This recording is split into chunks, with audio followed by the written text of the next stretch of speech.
दोस्तों आज हमारे साथ जुड़ रहे हैं bar council of Haryana and Punjab के सेक्रेटरी एवं करनाल बार के पूर्व अध्यक्ष और वरिष्ठ अधिवक्ता राजकुमार चौहान जी। आज उनसे जानना चाहेंगे जो ये चुनावी फेस्टिवल चल रहा है इसको लेकर क्या कहना है आपका चौहान साहब। देखो, मैं सबसे पहले तो सभी वकील साथियों को जो है ना ये कहूंगा कि जो इलेक्शन है उसको इलेक्शन की तरह ही लें, बड़ी शांतिपूर्ण तरीके से और अच्छे तरीके से एक स्पोर्ट्स स्पिरिट के हिसाब से इसको इलेक्शन को लड़े। और सभी भाइयों का इलेक्शन है, इस भाईचारे के इलेक्शन को भाईचारे की तरह ही ले। और सभी को मैं ये रिक्वेस्ट करूंगा कि बढ़ चढ़ के इसमें भाग ले और अपने अपने उम्मीदवार को विजयी करवाएं। जैसे हम माना जाता है कि दो ग्रुप यहाँ पर है, एक राठौर ग्रुप, डोडा ग्रुप, इस तरह से चल रहा था। क्या आप तीसरे ग्रुप बनाने की तैयारी कर रहे हो क्या चौहान साहब? देखिए, मैं ग्रुप में तो बिल्कुल विश्वास नहीं रखता हूँ। मैंने जो है ना अब से पूर्व में यहाँ पे कंवरप्रीत भाटिया जी इलेक्शन जीते हैं, उनको भी मैंने सपोर्ट किया। मैंने सचदेवा जी ने इलेक्शन प्रधान बने हैं, मैंने उनको भी सपोर्ट किया। मेरा कोई ग्रुप नहीं है, ना मैं ग्रुप में विश्वास रखता। जो ग्रुप होता है वो तो कुछ ऐसा अजीब सा लगता है कि बार एसोसिएशन में ग्रुप कभी होता ही नहीं। एडवोकेट्स हैं, हम सभी एडवोकेट्स हैं और एडवोकेट्स की तरह ही हमें अपना इस इलेक्शन को लड़ना चाहिए। और मैं किसी ग्रुप में विश्वास नहीं रखता। मैंने सभी को हमेशा साथ दिया और सभी ने मेरा साथ दिया है। रही बात जो आपने कहा है कि जो पर्टिकुलरली डोडा ग्रुप, राठौर ग्रुप है, पहले तो मैं आपको रिक्वेस्ट करूंगा कि वीरेंद्र पहल है उनका नाम, वीरेंद्र पहल और राठौर जी का आप जो बात कर रहे हो, देखो राठौर जी का और वीरेंद्र पहल का कोई कंपैरिजन हो नहीं सकता। राठौर एक बहुत ही बेहतरीन एडवोकेट है।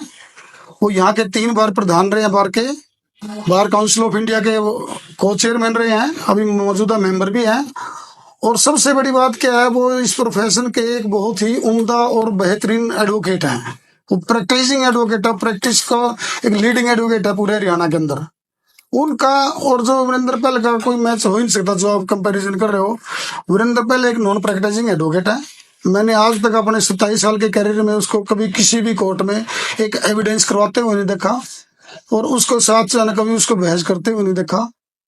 रही बात, मेरे को तो ये भी सोच कर बड़ा अजीब लगता है कि वो एडवोकेट जो प्रैक्टिस करते हैं, प्रैक्टिस करने के लिए आए हैं और इतने बेहतरीन एडवोकेट हैं, और वो उस जो है ना ग्रुपिज्म के अंदर आकर के जो है ना इसमें इन्वॉल्व होते हैं। मैं ऐसा अच्छा नहीं समझता और ना ही ग्रुपिज्म होना चाहिए।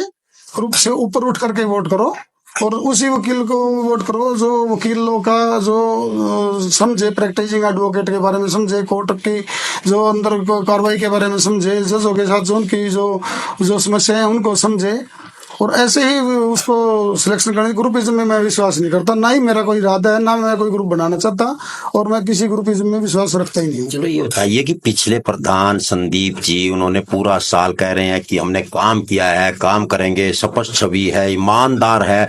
ईमानदारी का पूरा जोरदार मांग चल रही है, इस तरह से वोट भी मांग रहे हैं। तो आपको क्या लगता है जो पिछले प्रधान, 1 साल पूरा हुआ है, 2 दिन बाद इलेक्शन है, तो उनके बारे में क्या कहना चाहोगे?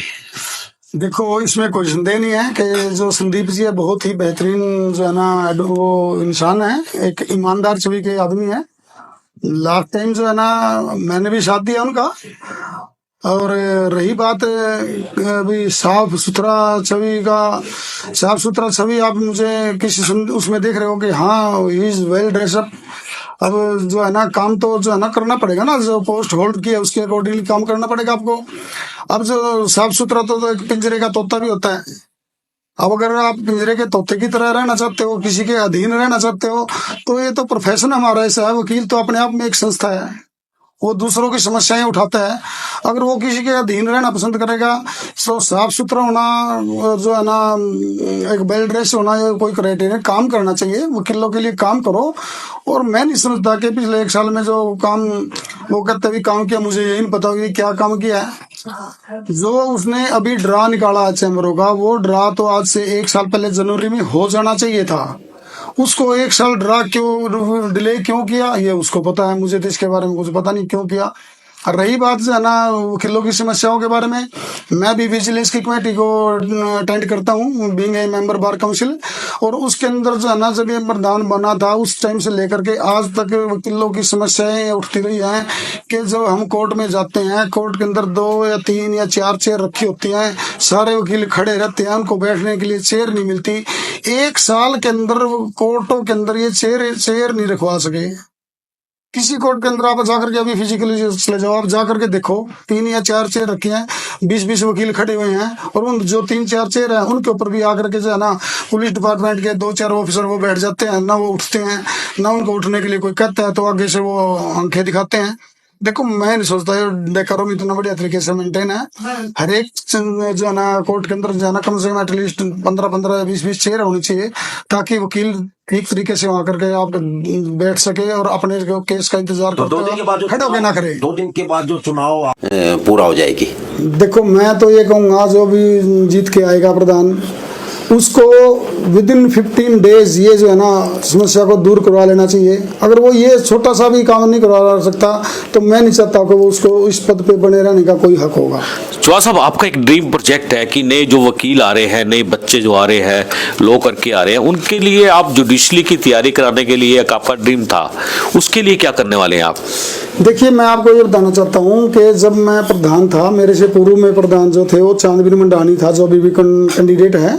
चांदवीर मंडान ने अपने टाइम में जो है ना लाइब्रेरी को जो है ना रेनोवेशन करने के लिए बहुत बेहतरीन काम किया, बड़ी अच्छी लाइब्रेरी बनाई। और जैसे ही मैं फिर प्रधान बना था, मैंने अपने टाइम में एक जो है ना डिजिटल लाइब्रेरी बनाई, उसका मैंने उद्घाटन भी करवाया था सीएम साहब से उस टाइम के। और उसके अंदर मैंने जो है ना कंप्यूटर वगैरह जो है ना लेटेस्ट जो है ना बुक्स वगैरह उनके जो भी उनके लॉ जर्नल वगैरह करवाए थे और बुक्स को परचेज किया था। और नए बच्चों के लिए मैंने एक ऐसा एटमॉस्फेयर तैयार किया था कि वहाँ पे बैठ के जुडिशरी की तैयारी करें, वो उनको जो लेटेस्ट जर्नल प्रोवाइड कराया जाए, उनको जो भी चीज़ें वो भी प्रोवाइड कराई जाए। मैंने जो है ना मौजूदा प्रधान से भी रिक्वेस्ट की, पहले इससे पूर्व के 2 प्रधान से भी रिक्वेस्ट की थी कि भी एटलीस्ट हमारे यहाँ जो बच्चे जुडिशरी में जाना चाहते हैं, जो तैयारियां कर रहे हैं, जो फीस नहीं दे सकते, उनके लिए एक बाहर से जो है ना जो कोचिंग का इंतजाम किया जाए। मैंने खुद पेशकश करी थी बार काउंसिल की तरफ से जो है ना एटलीस्ट महीने में 2 बार जो है ना मैं उनको जो भी जो फीस वगैरह होगी हम देंगे, लेकिन उन बच्चों को कोचिंग के लिए यहाँ पे लेक्चर दिलवाएंगे, एक एटमॉस्फेयर बनाएंगे। लेकिन कोई एटमॉस्फेयर बनाया नहीं, उसको बनाना चाहिए। नए बच्चे जो जुडिशरी में जाना चाहिए उनके लिए इसका इंतजाम होना चाहिए यहाँ पे। आपकी तरफ से क्या पहल रहने वाली है? मेरी तरफ से तो मैं पहले भी पेशकश कर चुका हूँ। मेरी तरफ से यही रहेगा कि उन बच्चों को जो है ना महीने में कोचिंग के लिए कम से कम एटलीस्ट 3 या 4 जो है ना टॉप लेवल के लेक्चरर्स को, उनके वहाँ के जो ट्यूटर्स हैं उनको बुलाया जाए, उनको उसमें कोचिंग दिलवाई जाए। तो ये बताइए 2021 के बाद जो नए एडवोकेट्स आए हैं उनको चैम्बर नहीं मिले हैं, तो जैसे ही ये प्रधान घोषित हो जाएगा 2 दिन के बाद, तो इन चैम्बरों के बारे में एक अफवाह फैला रही है कि अगर पहले वाला प्रधान नहीं बना तो मुश्किल आ जाएगी नए प्रधान को। देखिए मैं सबसे पहले तो प्रधान को भी इस बात की, मौजूदा प्रधान को बधाई देता हूँ कि एटलीस्ट देर से सही उसने चैम्बरों का ड्रा तो किया। और जो मैं आपको विश्वास दिला देता हूँ, जो ड्रा हुआ बिल्कुल फेयर हुआ है, सेशन जज साहब की प्रेजेंस में हुआ है, बाहर के सभी मेंबरों की प्रेजेंस में हुआ है और बिल्कुल जेन्युइन हुआ है।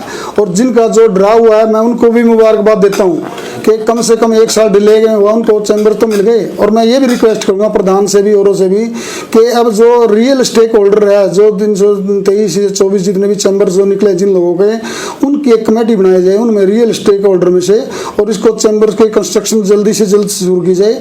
रही जहाँ तक की बात जो लिस्ट जो ड्रा हुआ है कि प्रधान को इसकी इन्फॉर्मेशन बार काउंसिल में भेजनी चाहिए थी, नहीं भेजी। कुछ एक वकीलों ने अप्रोच किया है इसके लिए कि भी जो लिस्ट है वो बिल्कुल जेन्युइन है, तो मैं उनको विश्वास दिलाता हूँ बहुत ही जल्द जो है ना आज या कल में बार काउंसिल की तरफ से लिस्ट को अप्रूव कर दिया जाएगा और उसको वापस यहाँ पर भेज दिया जाएगा। 2021 के बाद जो एडवोकेट्स रह गए हैं इससे उनके लिए क्या करोगे?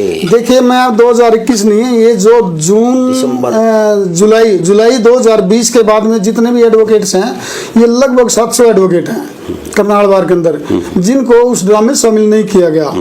जो कि शामिल इसलिए नहीं किया गया क्योंकि उस टाइम एक लिस्ट बन गई थी, ठीक है, लिस्ट बनने के बाद उनको शामिल नहीं किया, ये भी दुरुस्त है। लेकिन मैं ये कहूँगा कि जो 700 एडवोकेट्स हैं उनके लिए जो चैम्बर बनने चाहिए, 2 एकड़ की जो है ना, ये मैं आपको ये लेटर दे रहा हूँ, ये जो लेटर जो है ना जे गणेश जो है ना उस टाइम जो है ना इसके साइन मैं आपको दे रहा हूँ, जो उस टाइम यहाँ के जो DC साहब थे और उस टाइम सीएम अनाउंसमेंट थी, इसके अंदर लिखा हुआ बकायदा सीएम साहब ने 2 एकड़ का जो है ना अनाउंसमेंट की थी।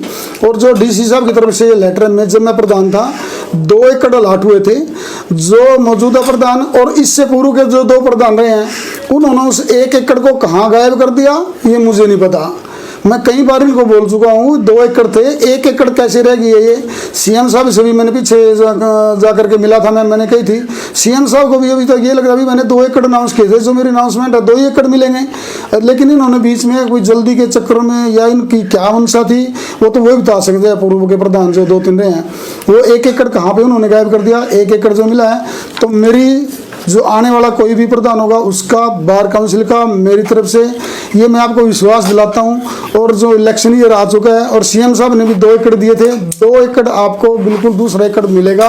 और जो बाकी के 700 एडवोकेट हैं उनको चैम्बर जो निश्चित रूप से अगले साल में मिलेंगे और 1 एकड़ भी हमारे को मिल जाएगा। चौहान साहब बात करें तो 2020 की बात कर रहे हैं, उससे पहले के भी कई एडवोकेट्स रह चुके हैं, उनको चैम्बर नहीं मिले हैं, उसके लिए क्या रहने वाला है? जी मैं जो भी चैम्बर जो 2020 के बाद के जो वकील है उनको तो चैम्बर में ड्रा में नाम भी नहीं था, लेकिन जो जिनका ड्रा नहीं निकला है उनके लिए 1 एकड़ और अगर मिल जाएगा तो उसका ये सभी उसके लाभार्थी होंगे। इन सब का दोबारा जिनको जो उनको 1 एकड़ और में जो है ना चैम्बर बनेंगे, उस एकड़ में जो 450 चैम्बर बनेंगे, लगभग 900 वकीलों को उनको चैम्बर मिल जाएंगे।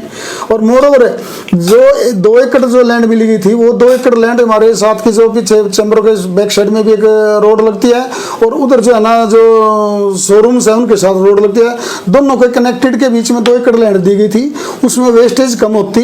अब 1 एकड़ में मान लो इनके 323-24 चैम्बर बने हैं, अगर 2 एकड़ लैंड पूरी ले ली जाती और उसमें जो चैम्बर बनते उसमें चैम्बर लगभग 900 के करीब चैम्बर बनने थे, 850-900 और 1500 वकीलों के चैम्बर मिलने थे। जो 1 एकड़ उन्होंने क्यों गायब कर दिया वो तो वही पूर्व के 3 प्रधान बता सकते हैं। चलो आखिरी सवाल हमारा ये है कि महिलाओं की एडवोकेट्स की संख्या भी बढ़ चुकी है, छोटा सा रेस्ट रूम है, तो क्या लग नहीं रहा कि बड़ा रूम होना चाहिए? ये आपने बहुत ही वाजिब सवाल किया है कि महिलाओं की जो संख्या बढ़ रही है। महिलाओं के पहले ये प्रोफेशन जो था इसमें महिलाएं कम थी, लेकिन प्रोफेशन आज ये डिमांड में है क्योंकि महिलाओं की संख्या भी बढ़ रही है। हमने बार काउंसिल की तरफ से अमृतसर में, गुड़गांव में, फरीदाबाद में महिलाओं के लिए अलग से जो है ना उन्होंने महिला का जो रूम है बार रूम है बनाने के लिए जो है ना वहाँ से बार काउंसिल की तरफ से 1-1 लाख 2-2 लाख रुपये और फर्नीचर मुहैया करवाया है। और मैं ये आपको आश्वासन दिलाता हूँ कि क्योंकि मैं करनाल का ही हूँ, इन्हीं के द्वारा चुना गया हूँ, इन्होंने मेरे को वोट दे करके बार काउंसिल में इलेक्ट किया है और मेरी ड्यूटी भी बनती है। और मैं आश्वासन दिलाता हूँ कि अपने चेयरमैन से बार काउंसिल में ये रिक्वेस्ट करके कि जल्द ही आने वाले 1-2 दिनों के अंदर ही महिलाओं के लिए जो उन्होंने जो बार रूम बनाना है उसके लिए जो उनको फैसिलिटीज चाहिए, जो उनको 1-2 लाख रुपए की 3 लाख रुपए की जो भी जरूरत है वो इमीडिएटली बार काउंसिल से मैं उनको दिलवाऊंगा और उनके लिए बार रूम सेपरेट बनाया जाए और एक अच्छा सा बार रूम बनाया जाए।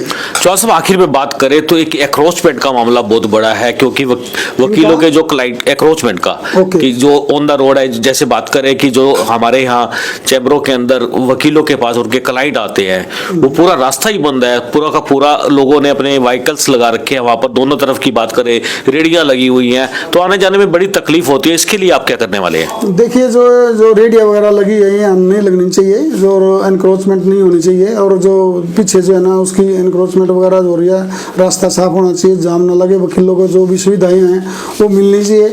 और मैं ये रिक्वेस्ट करूंगा अगर जो एक एसोसिएशन इसीलिए होती है कि जो वकीलों के बेनिफिट के लिए जो काम करे जाए करने चाहिए।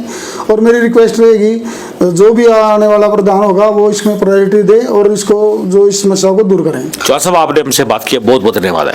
बहुत बहुत धन्यवाद, थैंक यू।